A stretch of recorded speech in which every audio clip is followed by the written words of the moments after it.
रूस और दुनिया भर में ऐसी खबरें चल रही हैं कि रूस ने परमाणु हमले से जुड़े कमांड पोस्ट को हाई अलर्ट पर रख दिया है। परमाणु बम से जुड़ी मोबाइल यूनिट्स और सीक्रेट ठिकानों को एक्टिवेट कर दिया गया है। सैटेलाइट के डेटा में रूस की न्यूक्लियर ठिकानों के आसपास भारी मिलिट्री एक्टिविटी देखने की भी खबरें आ रही हैं। ब्लैक सी में युद्धपोत की तैनाती का भी दावा किया जा रहा है। यानी तमाम ऐसी खबरें आ रही हैं जो बीपी बढ़ा दें, जो तनाव बढ़ा दें, जो टेंशन बढ़ा दें। रूस यूक्रेन से कैसे बदला लेगा, यह सब कुछ पुतिन पर निर्भर करता है। और पुतिन तो पहले भी न्यूक्लियर वॉर का संकेत दे चुके हैं। 4 मई को ही पुतिन ने कहा था कि परमाणु हथियारों की जरूरत नहीं है और उन्हें उम्मीद है कि इनकी जरूरत ना ही पड़े। पिछले हफ्ते रूस के पूर्व राष्ट्रपति दिमित्री मेदवेदेव, जो पुतिन के सबसे करीबी नेताओं में से हैं, उन्होंने हालांकि तीसरे विश्व युद्ध की चेतावनी दे दी थी।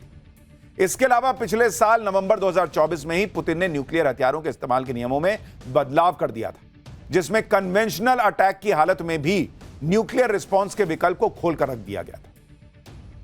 इसी बीच अमेरिका के 2 वरिष्ठ सांसदों ने भी दावा कर दिया है कि पुतिन नए हमले की तैयारी कर रहे हैं और अगले 2 हफ्ते बहुत निर्णायक होने वाले हैं। और पुतिन शांत बैठने वाले नहीं है बॉस। पुतिन भी रशिया को लेकर वैसी ही सोच रखते हैं, वैसा ही अग्रेशन रखते हैं, नेशन फर्स्ट की भावना से भरे रहते हैं जैसे नरेंद्र मोदी। और यह बात तो तय है कि अगर पुतिन ने यूक्रेन को मिटाने की कसम खा ली तो बॉस वो पीछे हटने वाला आदमी नहीं है। सवाल यह है कि क्या रूस यूक्रेन का बदला सिर्फ यूक्रेन तक सीमित रहेगा, क्योंकि यह बात तो तय है कि यूक्रेन अकेले रूस पर इतना बड़ा हमला नहीं कर सकता। इसके लिए यूक्रेन ने नेटो देशों की मदद तो ली होगी। इसलिए पुतिन के दिमाग में सिर्फ यूक्रेन नहीं, क्या नेटो पर हमला भी चल रहा है। पिछले महीने ही लातविया की इंटेलिजेंस एजेंसी ने खुलासा किया था कि बाल्टिक सागर में रूस नेटो के खिलाफ अपनी मिलिट्री गतिविधियों को बढ़ा रहा है। रूस बाल्टिक सागर में नेटो के खिलाफ अपने निगरानी तंत्र को मजबूत कर रहा है। लेकिन एक सवाल यह भी है कि अगर रूस नेटो देशों से भिड़ गया तो ज्यादा पावरफुल कौन साबित होगा। अगर आप फाइटर जेट, टैंक, वॉरशिप और बाकी हथियारों से तुलना करेंगे, नेटो के 32 देशों के सामने पुतिन कमजोर साबित होंगे, क्योंकि 32 देशों की कलेक्टिव फायर पावर बहुत ज्यादा है। लेकिन अगर परमाणु हथियारों की तुलना करेंगे तो रूस और नेटो के बीच ताकत का अंतर काफी कम हो जाता है। और इसलिए अगर नेटो वर्सेस रशिया हो गया तो पावर कहां बैठती है, किसके तरफ झुका रहता है पावर का पेंडुलम, वो भी आपको बताता हूं। परमाणु बम, न्यूक्लियर बम किसके पास कितने हैं? अगर आप नेटो देशों की बात करेंगे, नेटो देशों के पास 5,559 परमाणु बम है और इसमें अमेरिका भी शामिल है, यूके है, तमाम जो यूरोपीय कंट्रीज हैं वो सब मिला के नेटो देश बनाते हैं। लेकिन अगर आप अकेले रूस की बात करेंगे, रूस के पास कितने परमाणु हथियार हैं? 5,580। यानी अकेले रूस के पास 32 देशों के पास मिलाकर जितना परमाणु बम है उससे ज्यादा परमाणु बम मौजूद है। इसलिए कोई रशिया को धमकी ना दे कि भाई हम तुमको मार देंगे और तुम हमको मार दोगे, यह हिसाब नहीं चलेगा। रशिया ज्यादा पावरफुल है इन 32 देशों से मिला के। लेकिन परमाणु बम 5,000 की जरूरत थोड़ी पड़ती, 1-2 में ही ऐसा हाहाकार मचता है कि बाकी तो धरे रह जाते। आप यह भी देखिए कि एक तरफ तो यूक्रेन और रूस के बीच जंग अपने सबसे भीषण दौर में पहुंच चुकी है, दूसरी तरफ रूस और यूक्रेन में बातचीत भी चल रही है। तुर्की में दोनों देशों के प्रतिनिधियों के बीच दूसरे राउंड की बातचीत हुई है। हालांकि बातचीत को लेकर पहले ही किसी को बहुत ज्यादा उम्मीद थी नहीं, और अब यूक्रेन के नए हमले के बाद तो ये उम्मीदें और कम हो गई, क्योंकि बातचीत के बीच भी दोनों देश एक दूसरे पर ताबड़तोड़ हमले कर रहे हैं। भाई एक तरफ तुम थपड़िया रहे हो, मार रहे हो, और दूसरी तरफ कह रहे हो कि हम बात कर लेते हैं, दोस्त, हम दोस्त हैं। कौन बात के दोस्त? रविवार को रूस ने भी यूक्रेन पर सबसे बड़ा ड्रोन अटैक किया था। रूस ने 472 ड्रोन से यूक्रेन पर हमला किया। हाल ही में दोनों देशों के वरिष्ठ अधिकारी खुद ये मान चुके हैं कि बातचीत से बहुत कुछ हासिल होने वाला है नहीं। रूस को लेकर यह कहा जा रहा है कि वो जानबूझकर बातचीत की शर्तों को टाल रहा है ताकि उसे युद्ध में फिर से ताकत जुटाने का मौका मिलता है। दूसरी तरफ जेलेंस्की का तर्क यह है कि रूस पर भयंकर हमला उसे बातचीत की टेबल पर आने को मजबूर कर देगा। रूस और यूक्रेन युद्ध जिस तरह से भड़क गया है उससे डोनाल्ड ट्रंप की भी बड़ी छीछालेदर हो गई। कहां डोनाल्ड ट्रंप दावा कर रहे थे कि वो रूस यूक्रेन का युद्ध रुकवा देंगे एक दिन में, जिस दिन सत्ता में आएंगे एक दिन। ये जेलेंस्की, सन की जेलेंस्की गया था वहां, व्हाइट हाउस में बेइज्जती करा के भी आया था, करके भी आया था। और आज देखिए कहां हालात ये हो गए कि रूस यूक्रेन एक दूसरे को मिट्टी में मिला देने पर उतारू हो गए, और ये जो दुनिया में सीज फायर के स्वघोषित फर्जी मसीहा बने घूम रहे हैं डोनाल्ड ट्रंप, इनसे कुछ नहीं हो पा रहा। ये वही डोनाल्ड ट्रंप है जो बार बार कह रहे हैं कि उन्होंने भारत पाकिस्तान का युद्ध रुकवा दिया। तो रुकवाओ ना भाई, रुकवाओ, जाओ यूक्रेन रूस का रुकवाओ। वो नहीं रुक रहा है तुमसे। भारत पाकिस्तान भी इनसे नहीं रुका था, वो भारत और पाकिस्तान ने आपस में तय करके रोका था, और भारत ने पाकिस्तान को एक मौका दिया था कि जाओ छोड़ रहे हैं, लेकिन अगली बार बहुत मारेंगे। बीच में भाई साहब कूद गए कि ना हमने रुकवा दिया। जिसके कहने पर यूक्रेन जैसा मामूली सा चुन्नू सा देश नहीं मान रहा, उसके दावे पे कोई कैसे भरोसा करेगा कि उसने भारत पाकिस्तान के बीच सीज फायर करवाया है। आप यह भी ध्यान दीजिए कि ये वही ट्रंप है जो कुछ महीने पहले यूक्रेन के राष्ट्रपति ज़ेलेंस्की को अपने यहां बुलाकर बेइज्जत करने की कोशिश कर रहे थे। व्हाइट हाउस में ज़ेलेंस्की को बुलाकर ट्रंप ने खूब बहसबाजी भी हुई थी वहां पर। ट्रंप ने यहां तक ज़ेलेंस्की से कह दिया था कि you don't have cards. Trump के लोग ज़ेलेंस्की से कह रहे थे कि ज़ेलेंस्की को पुतिन से बातचीत करनी ही होगी, क्योंकि ज़ेलेंस्की के पास अब कोई रास्ता नहीं बचा। पुतिन से बातचीत के लिए मान जाओ, क्योंकि पुतिन हार नहीं सकते, रूस से लड़ना बेकार है। ट्रंप ये मानकर बैठे थे कि ज़ेलेंस्की तो युद्ध हार चुके हैं, लेकिन ज़ेलेंस्की वो कम जिद्दी आदमी थोड़ी, वो तो अपना देश बर्बाद कर ही रहा, दुनिया बर्बाद करा के मारेगा। उसने भी ट्रंप की सारी अकड़ एक झटके में निकाल दी और दुनिया को दिखा दिया कि पुतिन के सामने अब भी वो मैदान में। रूस पर इतना बड़ा हमला करके ज़ेलेंस्की ने पुतिन के साथ साथ ट्रंप को भी बहुत बड़ा मैसेज दे दिया कि ट्रंप अपना ज्ञान अपने पास रखे। आप एक बार वो तस्वीरें याद कीजिए कि कैसे वहां पर झड़प हुई थी, एक बार याद दिलाता हूं, उसके बाद आपको दिखाता हूं कि कैसे दुनिया ट्रंप पर हंस रही है और अब रशिया कौन से हथियार निकालने जा रहा है। You have to be thankful. You don't have the cards. You're buried there. Your people are dying. You're running low on soldiers. Listen, you're running low on soldiers. It would be a damn good thing. And then you tell us, I don't want a ceasefire. I don't want a ceasefire.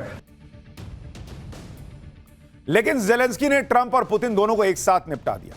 Ukraine ने रूस पर जो attack किया वो रूस पर हुआ अब तक का सबसे बड़ा अटैक, जिसमें यूक्रेन ने 6000 किलोमीटर से भी ज्यादा अंदर तक रूस में घुसकर उसके 5 एयरबेस तबाह करने का दावा किया है।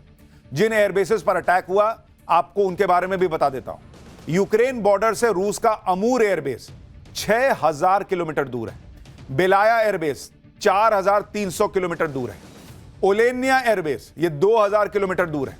इवानोवा एयरबेस जो 900 किलोमीटर दूर है, और डाइगिलेवो एयरबेस करीब 700 किलोमीटर दूर है। यूक्रेन के बॉर्डर से इन 5 रूसी एयरबेस की लोकेशन एक मकड़ी का जाल जैसा बनाती है, इसलिए यूक्रेन ने इस ऑपरेशन का नाम भी स्पाइडर वेब दिया है। यूक्रेन ने ऐसा ऑपरेशन स्पाइडर वेब चलाया कि रूस को पता ही नहीं चला, और यूक्रेन बॉर्डर से हजारों किलोमीटर दूर रूस के साइबेरिया तक यूक्रेन के ड्रोन्स घुसाए थे। लेकिन आखिर यह मुमकिन कैसे हुआ कि हजारों किलोमीटर दूर भी ड्रोन्स भेजकर यूक्रेन ने हमला कर दिया? आप ये सोचिए कि जितनी दूर तक ड्रोन्स पहुंच गए उतनी दूर तक हमला करने वाली मिसाइलें ही बहुत कम होती हैं, लेकिन यूक्रेन ने जो ड्रोन हमला किया वो आने वाले युद्धों के लिए एक मिसाल है। क्योंकि यूक्रेन के ड्रोन अटैक की इनसाइड स्टोरी आप सुनेंगे तो हैरान रह जाएंगे। यूक्रेन जानता था कि वो बॉर्डर से तो इतना बड़ा अटैक और सटीक ड्रोन अटैक कर नहीं सकता। सब भारत थोड़ी है कि यहीं से मारे फोड़ दिए। यूक्रेन के औकात की बाहर की बात, इसलिए उसने एक अलग और बेहद नया तरीका अपनाया, और वो किया जो आज तक किसी ने नहीं किया था। यूक्रेन की सुरक्षा सेवा SBU रूस पर इस ड्रोन अटैक की प्लानिंग 18 महीनों यानी 1.5 साल से कर रही थी। SBU के एजेंट्स ने सबसे पहले 150 छोटे FPV ड्रोन और 300 गोला बारूद कजाकिस्तान के रास्ते रूस की सीमा में पहुंचाए। यूक्रेनी ड्रोन्स को लकड़ी के केबिन्स के अंदर छिपाकर रूस में तस्करी के जरिए पहुंचाया गया। इसके बाद इन लकड़ी के केबिन्स को रूस के ट्रकों पर लाद दिया गया, जिन्हें हजारों किलोमीटर दूर रूसी एयरबेस के पास तक पहुंचाया गया। इसके बाद ट्रकों पर लदे लकड़ी के कैबिन्स की छतें रिमोट कंट्रोल के जरिए खोली गई। यूक्रेन के ड्रोन्स में ऑटो होमिंग तकनीक थी, जो आर्टिफिशियल इंटेलिजेंस के जरिए टारगेट सेट करती है। एक बार टारगेट सेट होने के बाद ट्रकों से ही यूक्रेनी ड्रोन्स ने उड़ान भरी और हमला शुरू कर दिया। अब आप एक वीडियो देखिए जो सोशल मीडिया पर वायरल है, जिसमें एक रूसी एयरबेस के पास हाईवे पर खड़े ट्रक से यूक्रेन का FPV ड्रोन उड़ान भरता दिख रहा है। देखिए वो ऐसा कंटेनर जैसा है और उसमें से ड्रोन निकल के जा रहा है। इसी तरह से यूक्रेन ने कुल 117 ड्रोन्स को ट्रकों से लॉन्च किया। बताया तो यह भी जा रहा है कि जिन ट्रकों के जरिए ड्रोन अटैक किया गया वो ट्रक भी सेल्फ डिस्ट्रक्शन टेक्निक से लैस थे। आप देखिए कैसे अभी फट जाएगा। इसका भी एक वीडियो सोशल मीडिया पर चल रहा है जो अभी आपको दिखा रहा हूं, जिसमें दिखता है कि कुछ लोग ट्रक के पास खड़े हैं, तभी ट्रक में ब्लास्ट हो जाता है और ट्रक खत्म हो जाता है, जल जाता है। ये देखिए, ताकि कोई सबूत जो है वो रशिया के हाथ ना लग जाए। यूक्रेन के राष्ट्रपति जेलेंस्की ने भी इसे अपनी सेना का अब तक का सबसे लंबी दूरी का हमला कहा है, जिसमें रूस के 41 फाइटर जेट्स नष्ट कर दिए गए। आप देखिए ना भाई, प्लेन के जलने के विजुअल है, क्योंकि ड्रोन में कैमरा भी था। तो जैसे वो आतंकी कई बार वीडियो बनाते हैं, उस ड्रोन से ये वीडियो ले लिया गया। भारत ने जो पाकिस्तान में फोड़ा होगा ना, ऐसे ही जला होगा पाकिस्तान, पर चूंकि हमने तो दूर से ही मिसाइल से फोड़ दिया था, लेकिन ये ड्रोन से है तो उसमें कैमरा भी था तो दिख गया। रूस ने भी अब इसकी पुष्टि कर दी है। यूक्रेन ने रूस पर एफपीवी यानी फर्स्ट पर्सन व्यू ड्रोन से अटैक किया। इन ड्रोन्स में कैमरा लगा होता है, जिससे रिमोट कंट्रोल से ड्रोन उड़ाने वाला हमले की लाइव फीड देख सकता है कि हो क्या रहा है। ये सुसाइड ड्रोन्स होते हैं जो हमले के बाद खुद नष्ट हो जाते हैं, फट जाते हैं। इन्हें कामिकाजे ड्रोन्स भी कहा जाता है। इन ड्रोन्स को यूक्रेन ने खुद बनाया है, जिसका नाम प्ल्यादनित्सिया रखा गया है, जो यूक्रेन की पारंपरिक रोटी का नाम। अब आप एक और वीडियो देखिए, जिसमें रूस के एक एयरबेस पर खड़े विमानों में आग लगी हुई दिख रही है। यह वीडियो यूक्रेन के एफपीवी ड्रोन्स ने बनाया, जिसमें ड्रोन अटैक भी दिखता है, प्लेन नष्ट होते भी दिखते हैं, जिसकी लाइव कवरेज यूक्रेन में एसबीयू एजेंट देख रहे थे। एक दूसरा वीडियो देखिए, जिसमें रूसी एयरबेस के रनवे पर खड़े विमानों में जबरदस्त आग लगी दिख रही है। एक के बाद एक धुआं धुआं हो रखा है। एक और वीडियो सामने आया है, जिसमें एक रूसी एयरबेस तबाह हो चुका है और धुएं का गुबार उठता हुआ दिख रहा है, और आसमान में एक यूक्रेनी ड्रोन भी उड़ता हुआ दिख रहा है। आपको वो ड्रोन भी दिखाता हूं जिसने रूस के बड़े बड़े फाइटर जेट्स को सेकंड्स में तबाह कर दिया। स्पाइडर वेब ऑपरेशन ने एक बार फिर साबित कर दिया कि यूक्रेन जैसा छोटा सा देश भी ड्रोन जैसे छोटे से हथियार की वजह से बड़ा दिख सकता है, और क्या कुछ नहीं कर सकता। एक वक्त था जब किसी देश की ताकत उसके पास मौजूद परमाणु बम, फाइटर जेट, वॉरशिप और मिसाइलों से तय होती थी। अब किसी देश की ताकत उसके ड्रोन के फायर पावर से तय होगी। भविष्य के युद्ध अब ड्रोन की ताकत के दम पर ही लड़े जाएंगे, और विजेता वही होगा जो इस ड्रोन पावर में सबसे आगे होगा। इस मामले में भारत ऑपरेशन सिंदूर के दौरान ही अपनी ड्रोन पावर को दिखा चुका है। ऑपरेशन सिंदूर के दौरान भारत और पाकिस्तान दोनों ने ही ड्रोन का इस्तेमाल किया था। भारत के ड्रोन हमले में पाकिस्तान में आतंकी ठिकानों और एयरबेस को तबाह कर दिया था। भारत ने सुसाइड ड्रोन का इस्तेमाल करके 23 मिनट में पाकिस्तान के 11 एयरबेस को अटैक किया था। भारत ने ऑपरेशन सिंदूर के दौरान हैरोप ड्रोन का इस्तेमाल कर लाहौर और चीन के एयर डिफेंस सिस्टम को तबाह किया था। लाहौर में जो चीन के एयर डिफेंस सिस्टम थे, जबकि पाकिस्तान के ड्रोन हमले का हाल यह हुआ था कि उसके 600 ड्रोन अटैक में एक भी सफल नहीं हो पाया था। ड्रोन अटैक में पाकिस्तान भारत के सामने कहीं नहीं टिकता, यह तो पूरी दुनिया देख चुकी है। लेकिन भारत का असल मुकाबला तो चीन से है, और अगर चीन से युद्ध हुआ तो यह पूरा युद्ध ड्रोन वॉर में बदल सकता है। पाठशाला में हम इसी ड्रोन वॉर का चैप्टर भी खोलने जा रहे हैं। आपको बताऊंगा कि ड्रोन वॉर में चीन क्या कर रहा है और भारत की तैयारी कैसी है, यह जानना अब जरूरी हो गया है। देखिए, यह बात एकदम क्लियर है कि भविष्य के युद्ध ड्रोन पावर के दम पर लड़े जाएंगे, और चीन इस रेस में बहुत तेजी से आगे बढ़ रहा है। चीन ने 19 मई को दुनिया के सबसे बड़े ड्रोन कैरियर की पहली टेस्ट फ्लाइट की है, जिसका वीडियो आप इस वक्त देख रहे हैं, एनिमेटेड वीडियो, जिसमें दिखाया गया है कि कैसे यह ड्रोन कैरियर दोनों तरफ से कई छोटे ड्रोन्स को छोड़ सकता है। इस ड्रोन कैरियर का नाम जियू तियान है, जिसे चीन ड्रोन मदरशिप कह रहा है। चीन का यह ड्रोन कैरियर एक साथ 100 से ज्यादा ड्रोन छोड़ सकता है और किसी भी एयर डिफेंस सिस्टम को ठप कर सकता है। चीन के इस ड्रोन मदरशिप की फ्लाइंग रेंज 7000 किलोमीटर बताई जा रही है। यह 15000 मीटर की ऊंचाई तक उड़ सकता है, जिसकी पेलोड क्षमता 6000 किलो है, जो एक साथ 100 से ज्यादा ड्रोन्स के अलावा क्रूज मिसाइलें भी लॉन्च कर सकता है। चीन जिस तरह से अपनी ड्रोन वाली ताकत को बढ़ा रहा है, वो भारत के लिए भी एक नए तरह का चैलेंज है, क्योंकि आप देखिए कि चीन के पास 50 से ज्यादा टाइप के ड्रोन्स हैं। चीन के पास 20 लाख से ज्यादा ड्रोन्स की फौज है, जिनमें सुसाइड ड्रोन, हाइपरसोनिक ड्रोन्स और स्टेल्थ ड्रोन्स यानी रडार में न पकड़े जा सकने वाले ड्रोन्स भी शामिल। दावा है कि जल्दी ही चीन की फौज को और 10 लाख सुसाइड ड्रोन्स मिलने वाले हैं। इसके अलावा चीन ने एआई पावर ड्रोन्स की प्रोडक्शन भी शुरू कर दी है। अब यह सब सुनकर तो यही लग रहा है कि चीन तो तगड़ी तैयारी कर रहा है, और 30 लाख 20 लाख ड्रोन सुन के कोई भी हिल जाएगा। लेकिन बॉस, एक चीज याद रखिए, वो चीन है। रस्ते का माल सस्ते में वाला हिसाब है उसका। उसके ड्रोन कितने चल पाएंगे, कितने कामयाब होंगे, यह भी एक बड़ा प्रश्न है।